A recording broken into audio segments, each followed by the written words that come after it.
of Sickle Cell Awareness Month. That is September.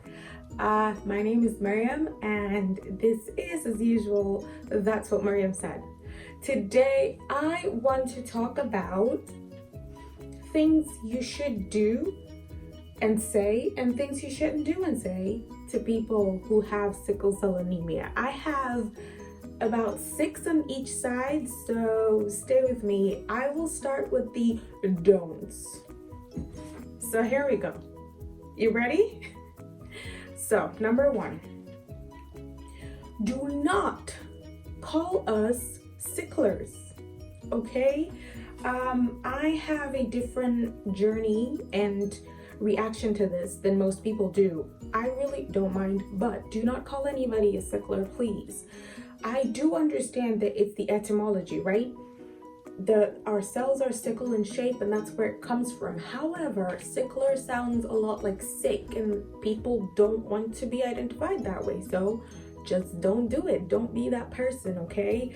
Do not call us sicklers. What you can call us is, you can call us sickle cell warriors, or just a person with sickle cell anemia. I know it's a mouthful, and sickler is so much easier, but focus. It's not about your ease, it's about how we feel. So please do not call us sicklers. Do not call people with sickle cell anemia sicklers. Don't do it. Nah, don't go there. Number 2, do not comment on the color of our eyes. I said in my last video, we have some physical characteristics sometimes. It's so rude when you focus on it or you're openly staring, but it's worse when you comment on it. Do not comment on our yellow eyes. There are so many reasons why it could be so yellow that you could notice. Trust me, we know. Whenever someone says, oh my God, your eyes look yellow, oh, they're supposed to, okay? And if it's getting yellower, trust me, I know, and it's already disturbing me. You're not helping. You're not telling me anything I know. There is no situation whereby, oh, I didn't notice that my eyes were yellow, but because you told me in time, you saved me. That has never happened. I know. I look at the mirror so many times a day because I'm monitoring how yellow it is. You know, sometimes stress increases it or something is wrong in my body. I know. So it's really not nice when you comment on how yellow our eyes look. It's like, what exactly do you want me to do about it? But also, why do you think I don't know? It's the same principle for people who comment on people's like physical appearance or size. You think you're telling them anything they don't know? Don't do it. Don't do it, and don't stare. Don't do it. Number 3, do not tell us about food cures. Please don't be that person. Oh, I know this person who has sickle cell and she stopped eating this and this and she started eating this and this, and I tell you she was cured. First of all, no. That's not true. Second of all, good for the person. Like, it's possible that people try things and it works for them. You don't know that it's really a cure. It can't be a cure. The one cure is a bone marrow transplant. So it's one thing if you say, I heard that somebody did this and it helped. You can stop there. But no, don't tell me that somebody ate this and it was a cure. That is a lie, because now you're putting me in a position where you can blame me for being sick because I didn't take your advice. And in all of this, I have to ask you as who? So come on, let's try to decenter ourselves. It's not about you. Please do not tell us food cures. Number 4, do not preach to us about praying. I'm not even going to say religious people. I'm going to say sanctimonious people. Please do not preach to us about praying. We have our individualized spiritual relationships or relationships we got with God or not. It's not anybody's business, but this keeps happening. People keep saying, you know, sometimes you can pray it away. Don't tell me that. Do not dare tell me that. That gets me so angry, because again, you're setting up a situation where you can now blame my lack of faith or my lack of strong faith for me being sick. How dare you? How dare you? So please, if it's itching you to do it, don't. Go outside and tell a tree to pray. Don't tell me to pray it away. Please don't. Or anybody else. Don't tell anybody else. Number 5, do not come at us with toxic positivity. I know it sounds like it's an impossibility for positivity to be toxic, but trust me, too much of everything is bad. So people come at you with, oh, why are you still so sad? Like, you need to get over it. You need to be strong. No, you don't get to tell me that. Not even if you walk in my shoes do you get to tell me that. Please, you don't get to tell me that. Don't do it. Don't do it. Again, like I said, too much of everything is bad. You can encourage, but not in a toxic way. Like, oh my God, just get up and walk and you're going to feel better. And you have to understand that chronic illness affects mental health. A lot of the times when we're ill and in the hospital, we get depressed. You don't toxic positivity your way out of depression or other mental health conditions. So please try to be sensitive. Now, like I said, it's all about balance. There's a way to do it. There's a way to not do it. Just be strong.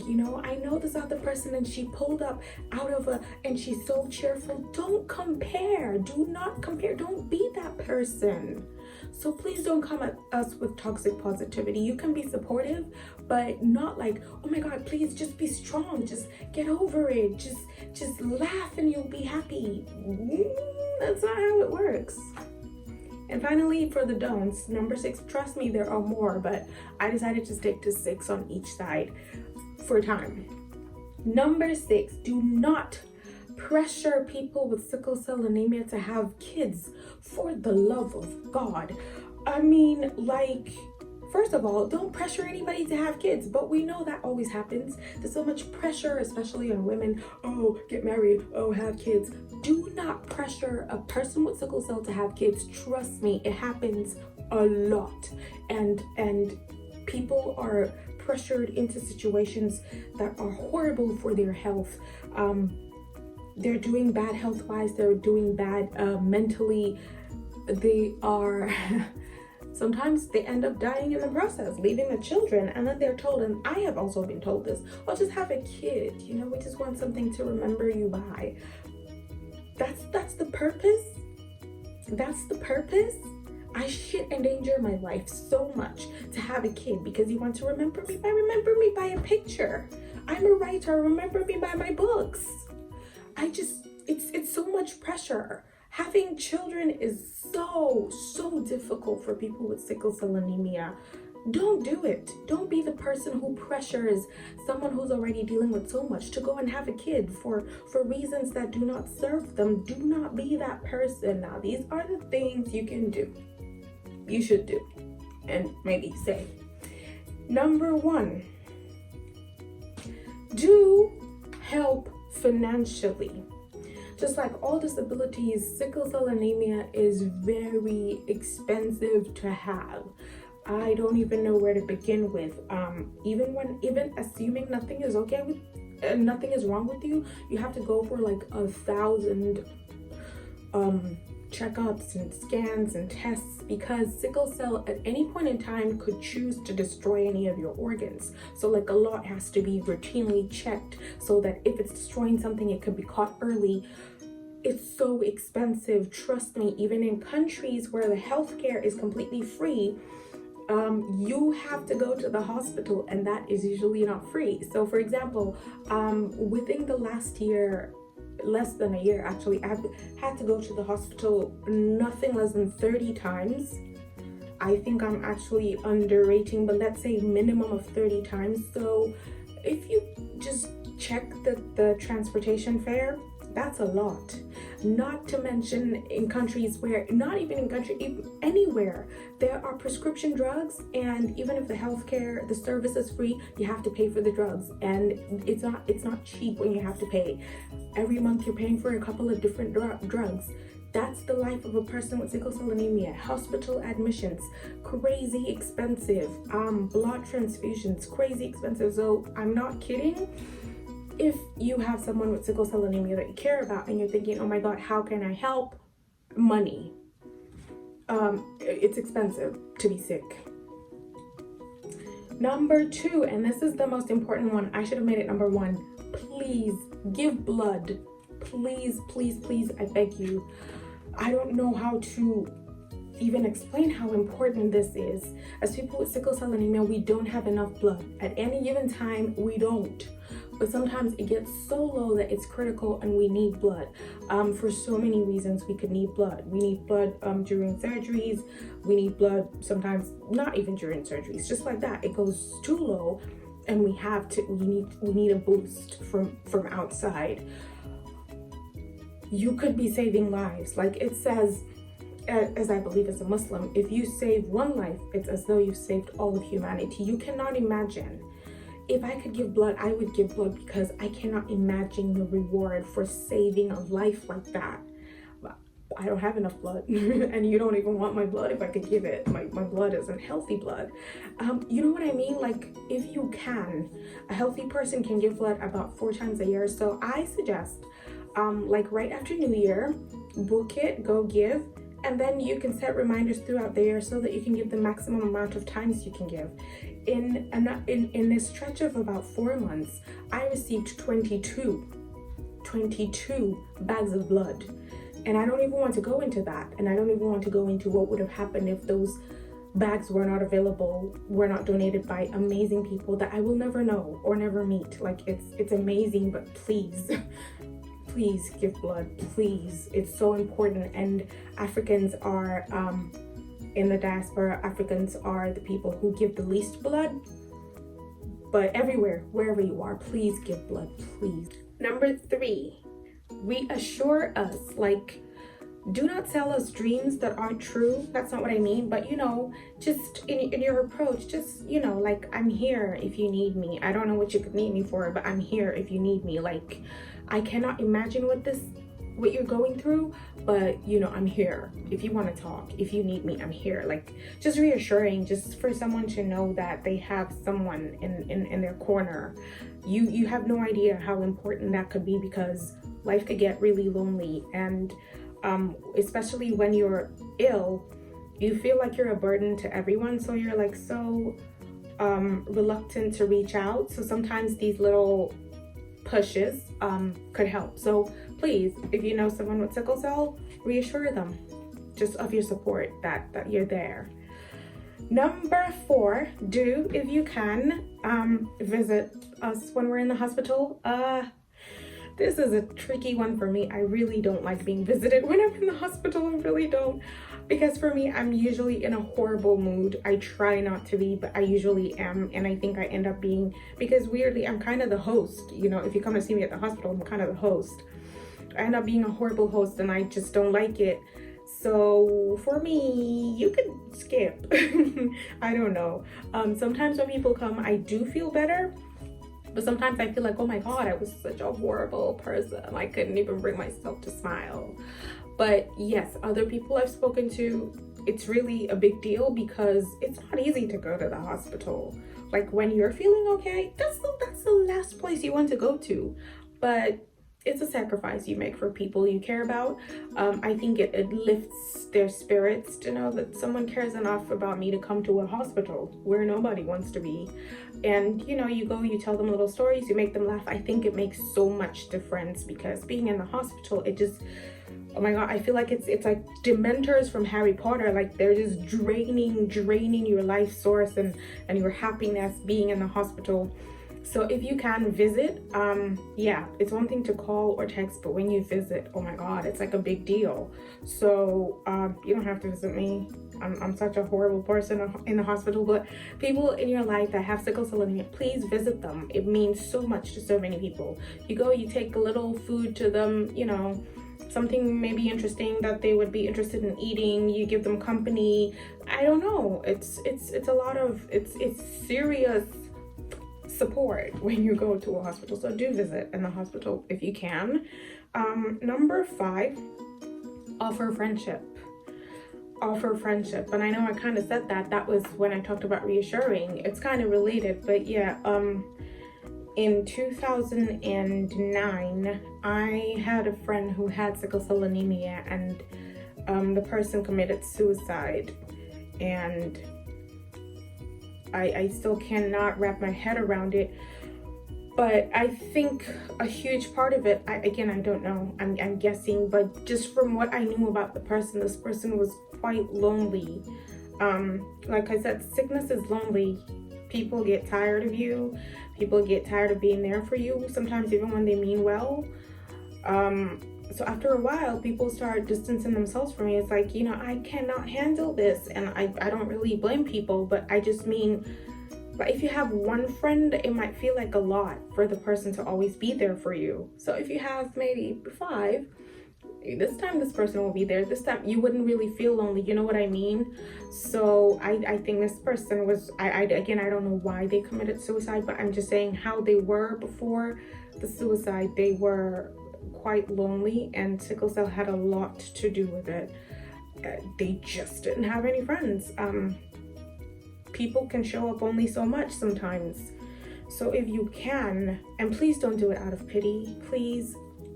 Like, I want, when I'm down, for people to show me support because they want to, not because, oh, I want to feel good, because I'm the kind of person who is there for disabled people even when nobody is there. No, we're not stupid. We can pick up your energy. So please, offer the friendship, but only when it's real. Don't do it out of charity. Don't do it out of pity.